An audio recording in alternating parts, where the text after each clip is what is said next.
Hi friends, today I am going to show you a simple recipe for preparing soya biryani in a cooker. To prepare soya biryani, I am using 50 gram of soya which I have washed twice and soaked in water. While it is soaking, let us prepare the masala. For the masala, I am roasting 12 badge red chilli with few drops of oil.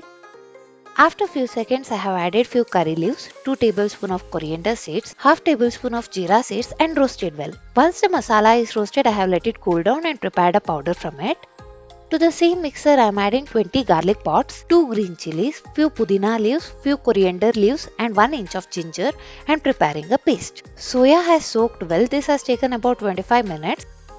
I have rinsed and squeezed this twice in water to remove all the foam and cut it in half. You can also use it as a whole. To prepare biryani, I am using 2 glasses of biryani rice which I have rinsed and soaked for about 20 minutes. Now to a cooker, I have added 1 tablespoon of oil, 1 teaspoon of ghee and few mustard seeds. Once the mustard seeds start sputtering, I have added 2 onions and few curry leaves and fried them. The onions are fried. To this I am adding the green masala, 4 glasses of water, 1/4 teaspoon of turmeric powder, 1 tablespoon of salt and 1 tablespoon of red masala powder. The red masala powder and the salt can be adjusted based on the taste. The water is boiling. To this I am adding soya and cooking for about 2 minutes and then adding the soaked rice and mixing well and cooking for about 2 whistles. The rice is cooked. Simple and tasty biryani is ready.